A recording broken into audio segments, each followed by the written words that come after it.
to then think of myself as that 29-year-old mother of two who was facing the most unthinkable reality that any parent can face, and that is life without one of your children. Drew passed away to an accidental drowning.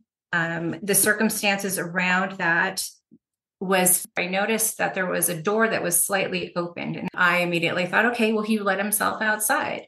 And then I noticed his footprints leading away from the house, from our driveway. And he was headed in the direction of a very large irrigation canal. And my gut just told me I needed to get there quick. So I ran to the canal. And then as I looked into the canal, I could see a splash. And that's when it hit me. My son has fallen in. Welcome to Linda's Corner, where we bring more hope, healing, and happiness to the world. My name is Linda Bjork, and today we're going to be talking about finding joy in the midst of trauma. I'm delighted to welcome Melissa Hull. Melissa is a best-selling author, international keynote speaker, heart-centered life coach, and the creator of the Art of Healing online programs. You can reach Melissa at her website, melissahull.com, and I'll include that link in the show notes. Welcome, Melissa. I'm so glad that you could join with me today. I am so excited to be here, Linda. Thank you for having me. It is a pleasure to be able to connect with you. And today we're going to be talking about just the heart-wrenching experience of losing a child, and then other horrible events that can follow behind that. And then to be able to bounce back and to be able to find joy in life again. And first of all, I'm so sorry for your loss, for the hard things that you have been through.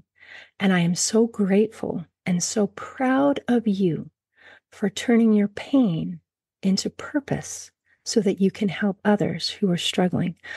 Well, first of all, thank you for the opportunity to talk about my son, Drew, who I lost on May 19th in the year 2000. So it's been 24 years.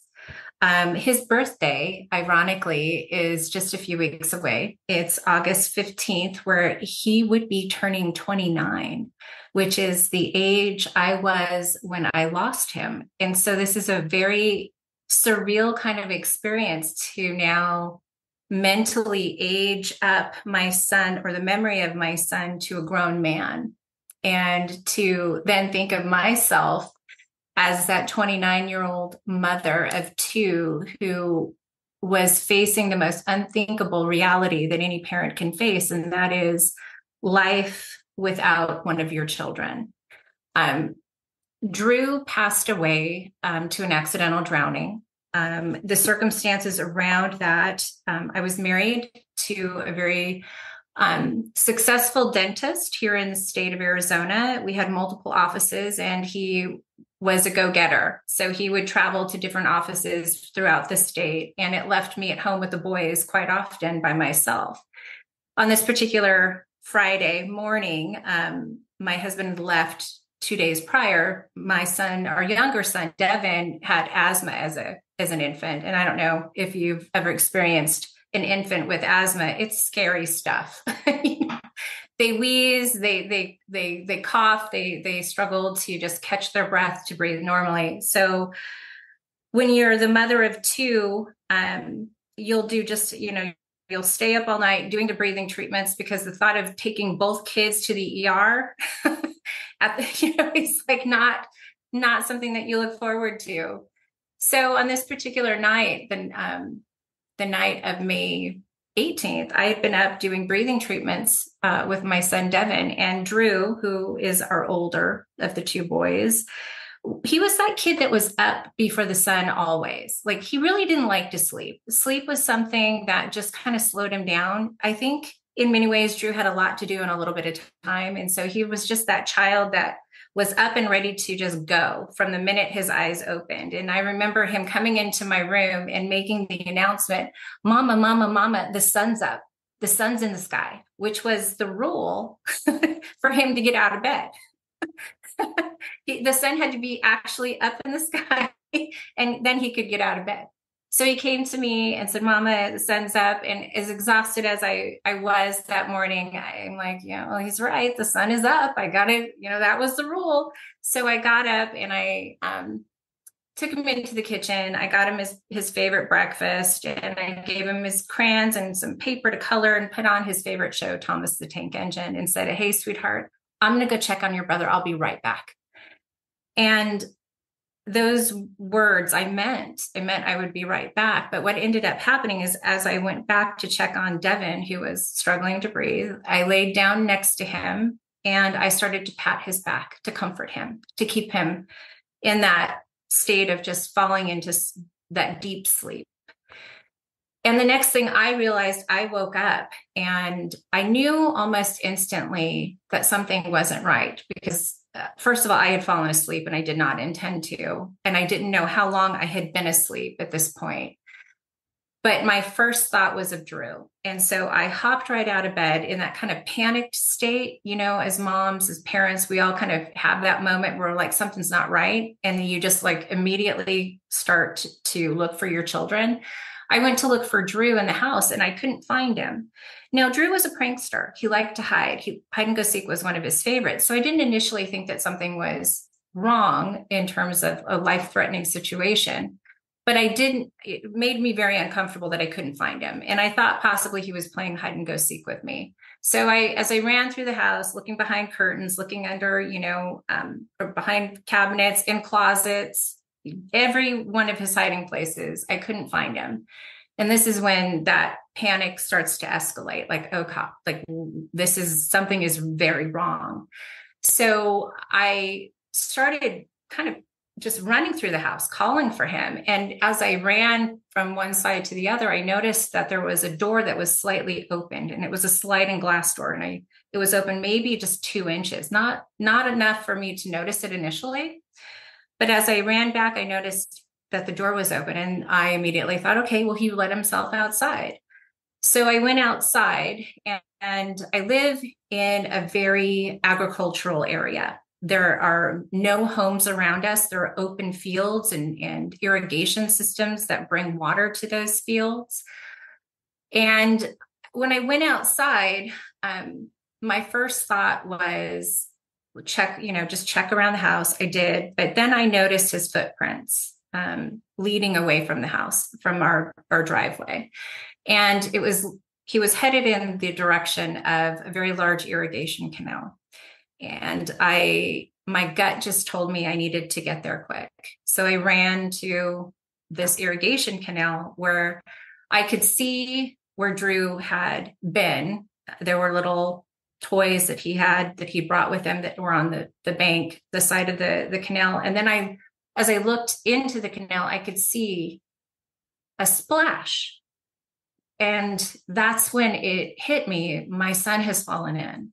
And this particular canal is a very swift moving, very fast paced canal. And you would not know it to look at it. It looks very calm on the surface. It looks very, non-threatening.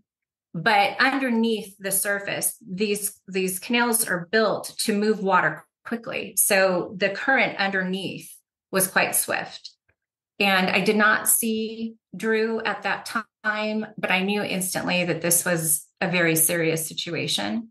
And it was about this time that I'm by the side of this canal, kind of on my knees, saying a prayer like, God, please help me. Please help save my son. Please don't let this be what I think this is. That's when a person driving by in a truck stopped, and he asked if I needed help. And I said, yes, please call 911. I explained I had a little boy at the house, that I needed to go back there. And I started making phone calls to get the help that I needed. It was about 7 hours later that the news of the discovery of his body was shared with me. And it was the most unimaginable moment of my life. I can't even begin to articulate the kind of devastating pain that I felt, the immense guilt that I felt, the responsibility that I felt in that moment, and also the fear. not just the fear of life with this new reality of my precious little 4-year-old being taken from me. I also knew that my marriage was possibly not going to survive this. And so I was dealing with the loss of my son. And even inside of that, I'm still fearful of what's going to become of my marriage, because on the surface, everything looked great. We were living that perfect American kind of dream, but behind the scenes, we were struggling, and it wasn't necessarily anything, severe. It was just being alone all the time with the boys, him being so ambitious, being gone. We just kind of grew apart, and this was not going to be something that I foresaw as something that would bring us together. So as we tried to console each other and to support each other initially, about a month after we buried Drew is when the strain and the stress of the pre-existing issues in our marriage just became intolerable for both of us. And we made the decision that it would be best to take some time apart. I think my idea of that was more, temporary, but in the mind of my husband at the time, he was looking for something that would be more permanent. So as I'm going through the experience of losing my child and facing every day with this intense pain and guilt that I carried, I also had to begin to deal with the reality that my marriage was more than likely coming to an end. So to say that I was at a rock bottom would be a bit of an understatement. I don't know that there's a lower place that I can even imagine than that moment. But some pretty miraculous things came after. The kindness that I was shown by complete strangers was just mind-blowing. The community of bereaved parents, they know when to, they know that moment when they're needed. And I didn't know these lovely people, but they came and were at the funeral. They sent letters, they sent cards, they would, drop by and check on me. And I really needed that at that particular time, because like I said, I was at one of my lowest points. The very first night that Joey came to pick Devin up to spend the night with him in his new residence was probably the hardest moment since burying Drew that I had faced. I had anticipated that Joey was going to leave, but I didn't. It never dawned on me that Devin would be spending the night at his house. So this first night where Devin was going to be away from me, as a mother who has just lost a child, being alone in my home where this happened was truly traumatizing. And so traumatizing that I didn't know at the time if I could get through that night.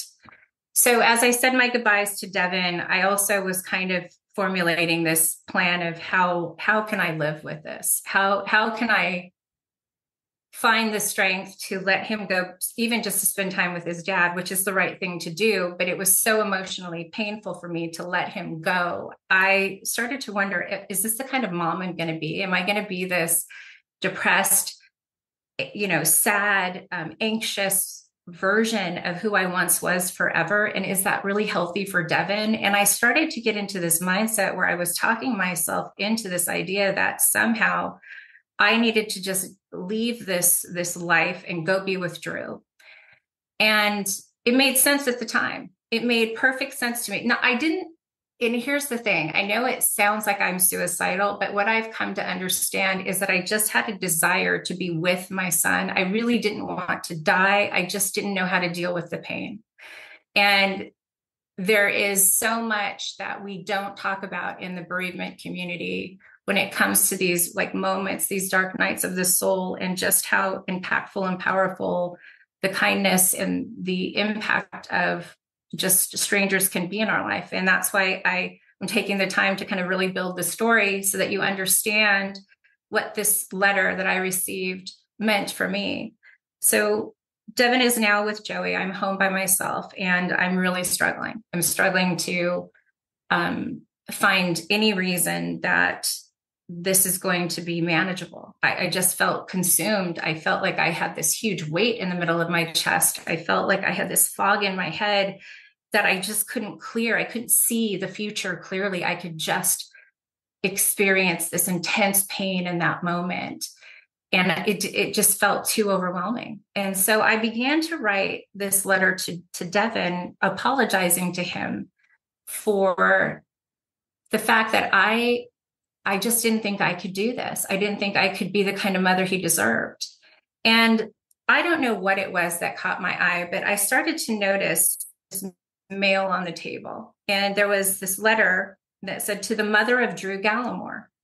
And I picked it up, I opened it, and it was a letter from another parent, a woman named Teresa, who took the time to write to me. She had heard about Drew's passing. She had heard about the circumstances of his passing, that I was home, that I had fallen asleep. And she shared with me that she had also lost a child. She lost her 6-year-old daughter. And the circumstances around that, she ran into the house to grab something that she had forgotten, leaving her little girl by the car door who was holding a class project.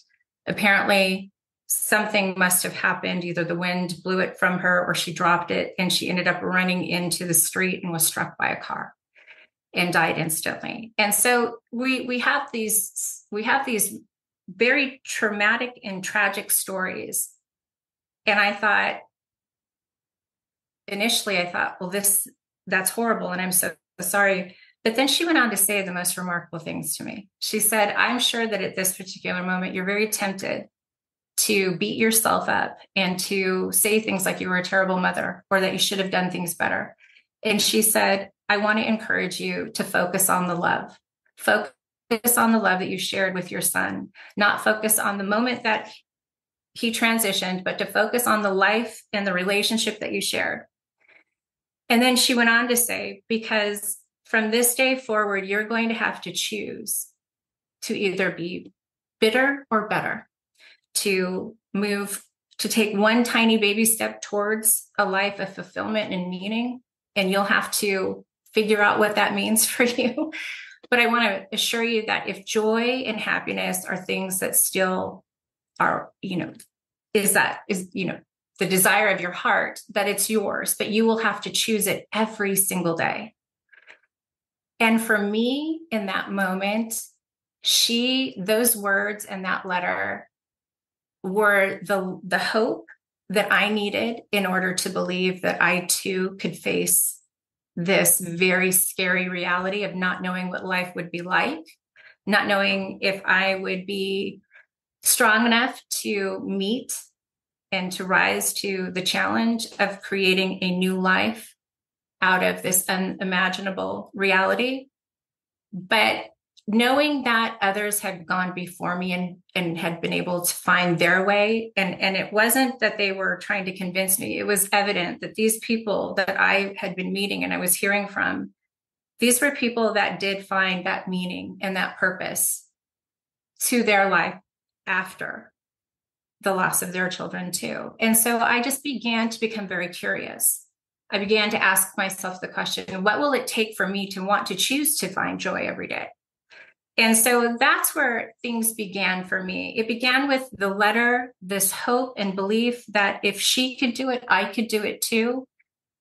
And as I faced the years and as I found the modalities that supported me, I started to notice that there were some real differences between what was working for me and what was working for other families. And so I started to take really close note and pay really close attention to what those things were that brought in those moments of relief where my soul lifted, my spirits lightened, my heart wasn't heavy, but it was open and joyful. And I kept pursuing those things. And I opened, I said, everything is on the table. I want to try whatever it is that will bring this meaning and purpose and fulfillment to my life. And I found it in a few different places. I found it in energy work and really becoming very aware of what cellular release therapy or emotion code therapy was. I also studied the nurtured heart approach, which is, about, radical, the pursuit of radical praise, really. So to really celebrate moments. And I did those things, and I just kept finding that next right step for me. And of course, this was coupled with traditional therapy and, lots of meetings with spiritual leaders. But eventually I found a foundation that was solid, that I could build upon. And I started to share my story, share Drew's story. I started to write. I published my first book in 2016. I'm really excited to announce on your podcast, you'll be kind of the first to know. I've just successfully secured a book deal with HCI Books. They're an imprint of Simon and Schuster. And so I have a book that will be coming out hopefully in the next 9 to 12 months called Dear Drew. And it is basically my letter back to the world to inspire the woman who I once was, who is out there today, to bring hope and support to them in those darkest moments. Wow. Melissa, you are an inspiration. This is amazing. Thank you for being willing to share this. And I can imagine as you're telling your story and I'm on this ride with you, how a rough night followed by a normal morning, followed by a horrific day, unimaginable, followed by fear of not only losing your child, but not having that support from your companion. And as I'm thinking about your story, one thought that keeps coming to me is the support. That the support that you needed, that you hoped would come from your spouse, ended up coming from strangers. And I'm so grateful that there were people who were in tune enough and inspired enough to act on those feelings of compassion and anguish that they had, so that you had the support that you desperately needed. And it came at just the moment that it was necessary. And Teresa is an angel. Oh, she is. And the most incredible thing about this story is I've never met her. She left no address on the envelope, and she only signed her first name. I still have the letter. I read that letter probably once a year. I used to read it daily back in those earlier days. But you're correct. It was hard to reconcile losing a child and then losing a marriage in such short succession. But I also had to be honest and acknowledge that there were cracks in our foundation before this. All this did was amplify them. It wasn't necessarily the root cause. There were other causes, but the stress and the strain of a relationship that needed care. I can't tell you how often this happens with couples. They're married, they're young, or whatever the circumstances are, but there are cracks in their relationship foundation. And then when you lose a child, I think my thought was that we would grieve together, that somehow this was a shared experience because we lost our son. And so in that we did lose together. I thought we would support each other. And I'm not throwing my ex-husband under the bus. I think he was doing the best he could in the circumstances as well. We were both coping. We were both trying to get through the days and manage the intense pain. We just did it very differently. He went to work and he really needed to stay busy. He really, the busier he was, the better it was for him. But the isolation and the loneliness, the disconnection from him felt massive. And so it was not just that he was operating inside of whatever coping skills he had at the time. I'm projecting onto that and creating a story that I'm just not good enough. that I deserved this, that if I were a better wife, if I were a better mother, that these things wouldn't be happening. And so I really personalized and internalized the story around that. And so the biggest hurdle that I had to face in my evolution towards healing was to first confront my own beliefs and to first confront the stories that I was allowing to be repeated in my mind. So this idea that I was a horrible mother, or I was somehow, I failed as a mother, I really had to take and sit with and really look at that, because on the surface, was I partly responsible? I was the parent home and I was the one that fell asleep. And so there's no running from those facts. But when I look at the conditions, the circumstances surrounding it, I know in my heart that I was doing my very best. I was a 29-year-old mom of two, a 4.5-year-old and a 3-year-old. They were 15 months apart. I was there by myself pretty much 80% of the time. I was with my boys by myself. So I was already struggling to feel important to my husband. And this was just another way that I just kind of internalized that. So confronting that meant that I had to ask myself the hardest question was, did I really believe that I was at fault for this? Did I really not care? Was I that, disconnected from my son's well-being that I would put him in harm's way? And my answer to that is a resounding no. I would never put my son in harm's way. This was one of those moments where a simple act has an unintended consequence with far-reaching, that are so far-reaching, things that we just don't even think about.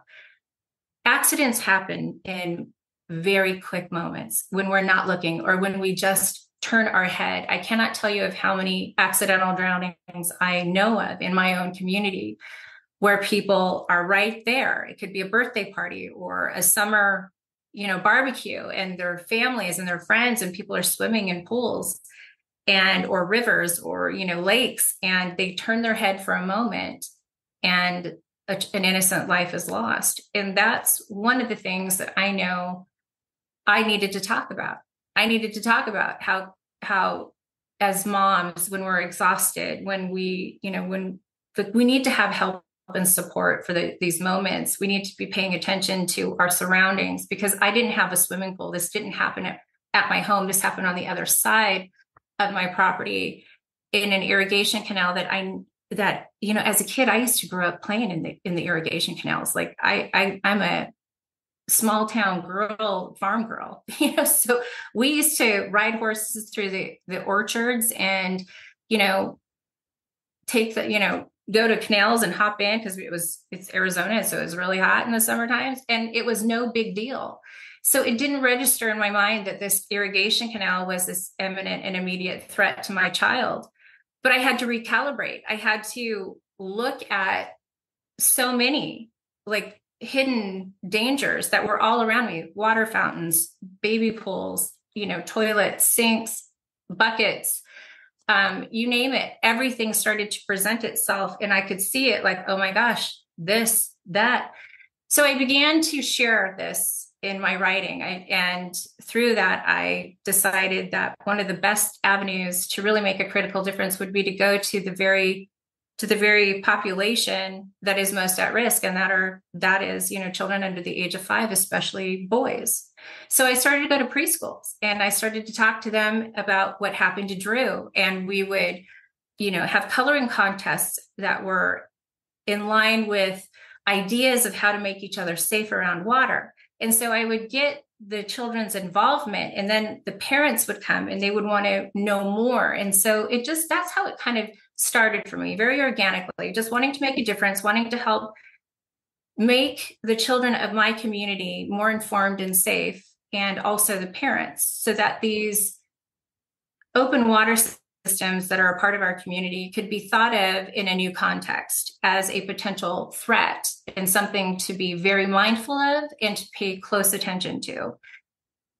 If I couldn't change the situation, for me, it was important to make a difference for somebody else's future. And I can honestly tell you, I've run into so many of these little boys and girls that I went and spoke to, 24, 23, 22 years ago. And they say, I remember you coming in, and I've never forgotten Drew's story. And now that they're young adults, they're married, some of them have children. They say that, the story of Drew has impacted them and how they are very mindful about water. And for me, just knowing that, it helps to bring that fulfillment and that sense of purpose out of an unimaginable, unfair, unwanted experience. Thank you for bringing that up. You touched on so many important concepts, and one is the idea that we need to be compassionate with ourselves. Oh, and not, absolutely. and not find it as a source of blame and feel like, oh, this is my fault. What could I have done? And to get to a point to say, I really did the best I could. Was it perfect? No. Was it the best I could at the time? Yes, absolutely. I can have compassion and peace with that knowledge. And I love that you mentioned that I can't change it. Right. I can't change it. So let's find some purpose and meaning that I can. What can I do? And that transformational moment that you said was so organic of I can't change what happened to me, but I can help other children become aware so that this tragedy isn't repeated. And then how beautiful that these were children and now are adults have come back to you and said how much that impacted them and how that story influenced and carried with them. You helped to shape these little minds in some powerful, powerful ways. So as you are now, you've gone far beyond just talking to little children within your community, and you're reaching and having this outreach that is global. What kinds of things can you help? It's something that we can do to be able to get from that place of trauma into a place of healing. Thank you for that question. One of the most helpful tools that I have found, and it's simple, but it's so simple that it's hard for people. This the idea of gratitude. The idea of gratitude is so powerful. Gratitude in my life has been the immediate and the most impactful way to elevate my emotions beyond the feeling of the experience. So the experience brings pain. The gratitude for Drew brings joy. It brings appreciation. It brings sadness because he's not here, but he's more than just the loss. He was this vibrant, beautiful child who was in many ways a fantastic teacher. Drew has encouraged me to be more fearless. Drew has encouraged me to take more chances. I used to look at this child and think, how am I ever going to get through the day without you destroying something or, breaking something? Just how am I going to work with this kid? Because he was just so energetic all the time. And I wasn't. I felt like I was exhausted. I was that busy mom, just kind of hoping I could keep up with him. And now I take his example of this zest and this curiosity for living, and I adopt that out of the gratitude I have for what it's teaching me. It's teaching me that not every day has to be a sad day, that life can be very beautiful with the right mindset and the right actions and the right disciplines. But I do think that it takes a very special person to be able to hold that space with another family, mom, or even sibling of a brother or sister or child that has passed, and be strong enough to not have to shift or distract. Because what we really need in those moments are for people to be with us we aren't looking for answers. We already know that there's no do-over here. The reality is that we've lost our child, and it's painful and it's raw and it's scary. And to have people come in and be with you is so important in those initial days, to just have that support. I would encourage people to think more about anticipating the needs of the person going through the experience, showing up or saying, is there something that I can do that would help? Little anecdotes like I used to hear from people, you're young, you can still have children. This was God's plan. I don't think those kinds of comments, as true as they may be, are the right words at that time. And so I think oftentimes people, out of nervousness, out of this, I don't know what to say, so let me just first offer my condolence. While I understand it, there are better ways. And that's what I'm trying to talk to. I'm trying to talk to the supportive community, for people that are there to help a family go through this transition of learning to embrace life now that their child is no longer with them, which is not easy. This is not an easy conversation, and it's not something that people are like, super excited to jump on that bandwagon. It takes time, and more than anything, it takes example. It takes a person to walk the walk, and then to demonstrate through their own life how to reclaim that sense of purpose, to find a way to move through the experience, not move on, but move through and move forward, because Drew will never not be a part of my story. Drew will never not be a part of me. And so I'm not leaving him behind. And if anything, I've found ways to take his life and use it as an instrument of hope and healing for other families by the work that I'm doing today. And so we're very much in partnership in this work. And that's how I see it. Drew is with me. As a matter of fact, he's always with me. Just, this is Drew. This is that sweet little fella. Handsome boy. This sweet little boy. And I keep him close, and I keep the memory of him close. I celebrate Drew. I basically share, like I said earlier, the best practices that I have found that keep me in that state of gratitude, keep me aligned with this curiosity for what kind of impact can I make with this experience. And much to my surprise, this was never anything that I saw coming. I never, at the time, I couldn't even imagine of writing a book. Now I've written two. I've created a community where people can come and really truly be seen and held and supported as they're just trying to figure out how to find that foundation that they can build upon. And that's the work that I am passionate about doing. I fully acknowledge I am not a counselor and I am not a therapist, but I am a certified trauma-informed life coach with heart-centered practices.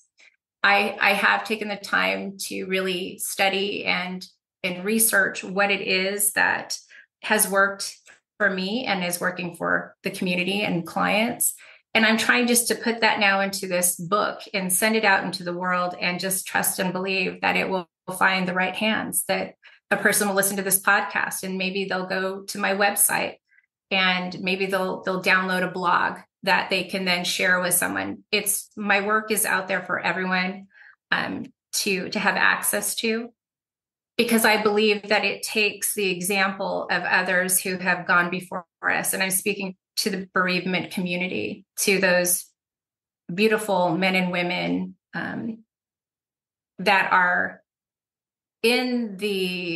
it feels like the rabbit hole where you're just kind of, every day just feels a little topsy-turvy. You can't quite figure out what you're supposed to do. But so you start just kind of systematically doing, like, get up, take the shower, get the kids ready for school. I'm not talking about just living. I'm talking about really thriving. I'm talking about having, when you wake up and you're joyful about the day. That's the kind of life that I wanted again. And that's the kind of life that I live today. And it's not by chance, it's by choice. And so I choose this every day. It's a practice. It's not a one-off thing. It's sort of like taking your vitamins or even eating. We have to eat daily. We have to drink daily. We have to breathe. That's a part of my practice. I use this as a way to infuse myself with the positivity and the joy that I want to feel and experience. And as a result, I've been able to do some pretty remarkable things with, just by doing those things, to be honest. It's just kind of all come together that way. And now I look back and I think, this is a life I'm proud of. This is a contribution that at the end of my life, I know that I will be able to say, I did the most with what I had. And I hope that my legacy is that I've left this world a little bit better than I found it, by being a voice of hope and love and compassion for those that are reeling and honestly trying to find their way back after the loss of a child. Melissa, this is amazing. Your example is so beautiful. And I love the idea. I don't want to just survive. I don't want to just breathe in and out. I want to thrive. I want to have joy. I want to have meaning. I want to have purpose. And there's something that you said as you were describing Drew that just touched my heart. You said, he is more than the loss. And I thought, in that idea, sometimes when we grieve, we think that if we ever get over the grief, then we are somehow betraying the memory and the love that we have of that person. And you have turned it around and said, no, he is more than the loss. And that is such a beautiful, powerful message. Thank you for everything that you have shared today and for who you are. And your example is a light. Long ago, you had an angel who touched you, and now you are an angel who are touching so many people. And I thank you. Is there anything else you want to make sure that we cover before we close today? I think I've covered just about everything, but I would like to speak to that reluctant person, the person that's listening, that's kind of reluctant and maybe even saying, oh, this sounds nice, but it won't work for me. I said those very same things. I had that very same kind of mindset as very well-meaning people were speaking to me. And I was already deselecting myself as this candidate for the possibility of joy. And what I would ask is, do you honestly believe that? Do you really, truly believe that the only thing that your life is meant for now is to only experience loss? Because I would challenge that. I would challenge that. And I would ask you, is there a avenue for which you can make a contribution that won't change this? It won't take it away, but it could possibly, and quite probably, have an impact that will allow another family to be spared. And is that act in and of itself enough to take an action and to feel good about? Can you feel good about taking that kind of an action? Because I believe that the answer is yes. I believe that every person at their core wants to be a force for good. We get lost in pain. We get lost in circumstances. We need help. We need guidance, and we need community. And I would encourage them to seek a community, to seek a voice, a person, whether it be therapist, counselor, coach, or just friend, but to find that person that can help you begin to sort through the narrative of what you're playing in your mind and help you to begin to see that maybe that's not the full story. Maybe there's a comma at the end of whatever that is. And yet I'm going to try it this way because I want joy. I want to be more than just this moment for the rest of my life. And that's what I think I want to say to that reluctant person out there. Just, if you can believe enough in allowing for yourself to just hold a new conversation inside of your own mind and begin to tell yourself that you too are worthy of a life of joy and happiness, fulfillment and meaning. Say that to yourself often enough. Put it on a piece of paper, put it in your wallet, put it somewhere where you're going to see it, and just remind yourself that you too are a person who is absolutely worthy and capable of creating a life of meaning, purpose, and true joy. And trust me, ladies and gentlemen, I didn't think that that meant me 24 years ago, but I can confidently tell you that it is true, that I am living the life. I live very openly and transparently because I know that the example of the life I'm living will be the example that somebody else who's struggling may need in order to believe that it's possible for them. We can all be lighthouses. Well, we have others that are out still in the storm. Be the lighthouse. And that's what I've chosen to do, is just be the lighthouse and just remind people that the storm of this experience can and will pass.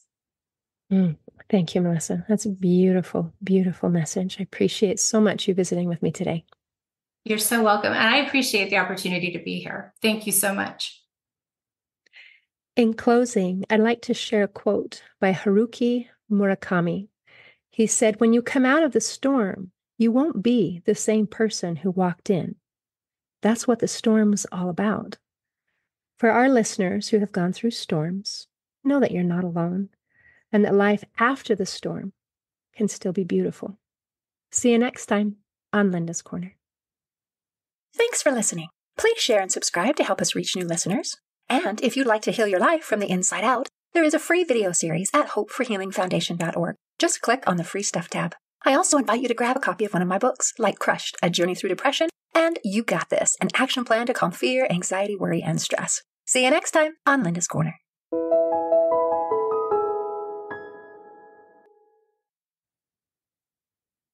To then think of myself as that 29-year-old mother of two who was facing the most unthinkable reality that any parent can face, and that is life without one of your children. Drew passed away to an accidental drowning. The circumstances around that was like, oh God, like something is very wrong.